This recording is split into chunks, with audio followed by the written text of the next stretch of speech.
Do you really believe your own hype that much? I am the hype!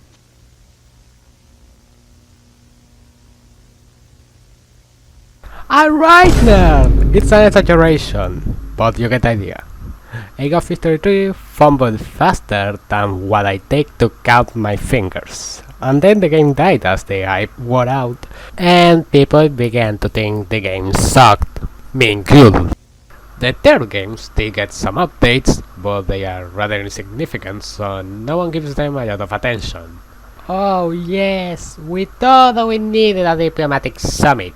You don't. Forget about the multiplayer beta hell since release.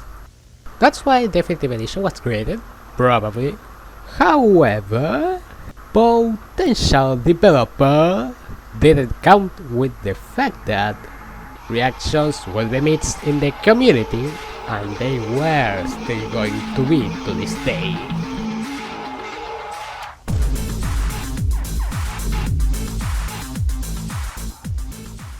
So, to answer the Jakowski question, it's important to discuss the definitive edition of Age of History 2, as it is the very thing that raised it.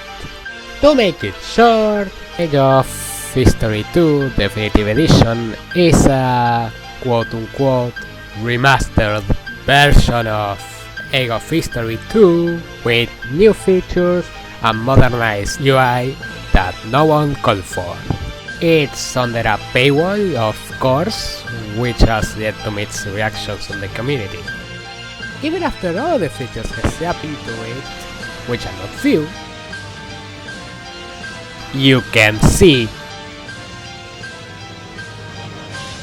So, what's the deal? No one was expecting it, and for sure a big update to Age of History 3, one that, made the game less boring, would have been more welcome. As in the end, this is just updating Age of History 2, rebranding it under a goddamn fucking paywall. It's not necessary at all to do this, and it should have not been a surprise that people didn't like this decision. It's actually an insult to the player that has been playing since release, expecting for a good update, to receive this from Lukasz after 7 years of nothing.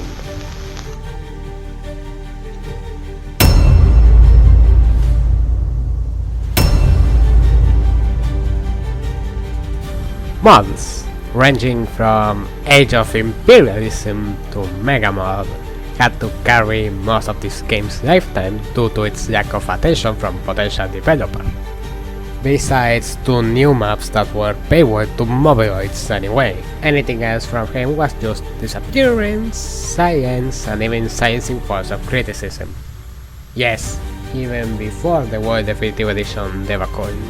Yeah, he came back to cash on Age of History 2 as he saw its modding scene overshadowing Age of History 3 as it ended up dying from the lack of attention and proper updates. Faulty, very faulty. But at least we must say we got something, right? Nope. Definitive Edition, for the most part, is just a bunch of arbitrary features and stuff mods already offer. Sure, some nice changes are here and there, but most of the new features are just that, arbitrary.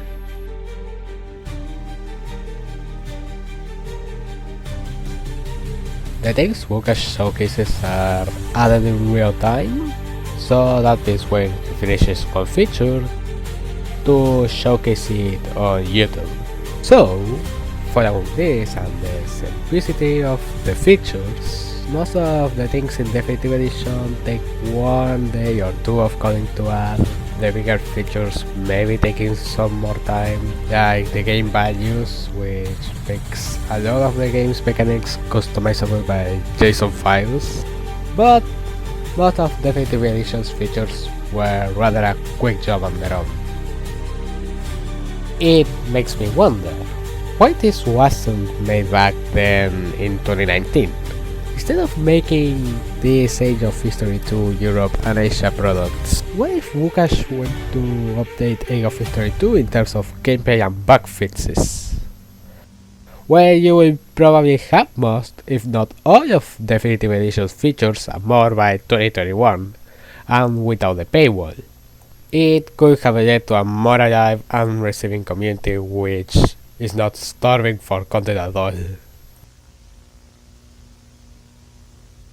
So the only reason I can find to prefer rebranding the game now instead is for money. And funny enough, when it comes to content, Definitive Edition still gets mugged in terms of gameplay by mods like Beauty Europe 2 or the upcoming Modding Plus. Yeah, someone asked questionable. Is unironically doing a better job than Lukasz right now, which makes Definitive Edition really not worth the purchase if you are aware of the modding scene. Recapitulating, after 7 years of nothing fucking relevant for Age of History 2, when it receives an update that is not a wimpy map, it's behind a goddamn fucking paywall while still getting mocked by mods. All of this while having the few kiddies who still play Age of History 3 to this day, hungry for content. What is Definitive Edition about? A cash grab. A way to make you waste money. Let's not fret here. It's not worth it. This quote-unquote remake is not worth your time. You are better off keeping that money in your pocket instead of buying Definitive Edition. But hey, you do you. I'm not forcing you to do anything. Just don't be like them.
You regret some of the videos you made? If yes, which? I can't think of any I've regretted making, other than the ones that obviously have come back to bite me in the behind, but that is, again, not out of regret making them, but more of, you know, the stupid system I have to work around. Actually, you know what? I regret the Age of Civilizations 2 video, because I should have gone way harder on the game, because I gave it the title, The Game Nobody Wanted, in reference to the fact everyone kept spamming my comments to go play this game. So it's like, oh yeah, I'll title it The Game Nobody Wanted, because it's kind of like sarcastic, ironic, but the developer took that as me hating the game and sent like a whole bunch of people to go hate on the video and stuff.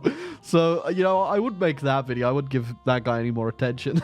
Yeah, the only reason I keep that video up now is just out of pure spite, but I will never touch any of those games ever again. And I'm glad that one has like 1 million views, so if people see it, they don't play it.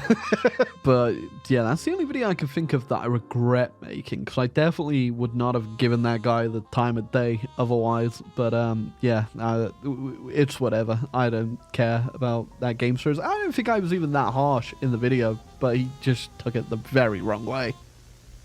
Alright, I just want to ask you one thing before leaving. Do you think Lukasz actually plans to redeem himself somehow? That in the end he's actually genuinely attached and committed to his community or something similar? Well, let me answer that. And of course it's not a pretty answer. He doesn't care. If he did, he would have not tried to erase his critics from every place he could, no matter who it was, big or small. Instead, if he cared, he would have tried to listen, improve, and even respond. If he cared about the player base, and not only money, Age of History 2, Age of Civilizations 2 would have received proper updates long ago instead of paywall mobile games whose only change was the map. In fact, he might be a bit dumb for not making Age of History 3 more accessible on mobile phones to get even a bigger profit. Hey, no one of his decisions on these last 8 years have been smart. If they were, the timeline would be way different and I would still have an account on the forums. I keep supporting him and his mediocre, even careless job. Age of History 3 has yet to be fixed on some mobile phones, as well as yet to be fun.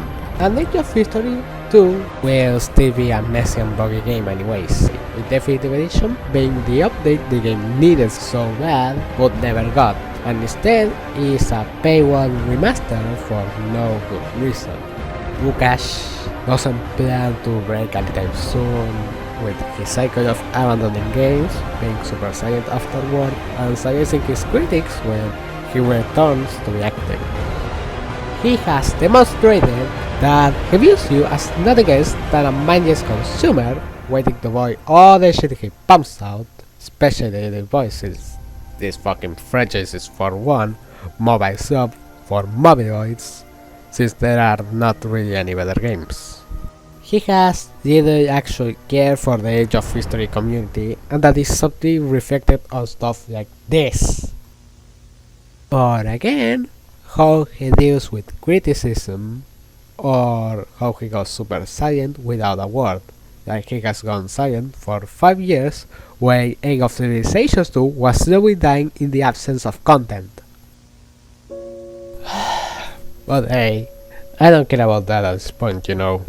Most people will buy Definitive Edition without giving a damn anyway. So instead, I care about you, the viewer, because if you have the patience to sit here and listen to me rambling, that means you care about the topic enough to want an answer.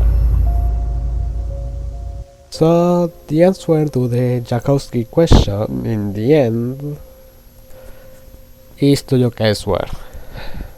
Either to the long-standing modding community that has been carrying the game for so long in the absence of content, with many projects made with a lot of love for the game and its community still being pumped out to this day, or, you know, to look out towards other new games in development with new faces, good to great potential, and a whole new community to discover by yourself. You might even find a better experience than what Age of History as a franchise could ever wish to offer. Thanks for watching, it's been a ride. All the things she said, all the things she said, running through my head, running through my head, running through my head. All the things she said, all the things she said, running through my head, running through my head, running through my head. This is not enough! This is not enough!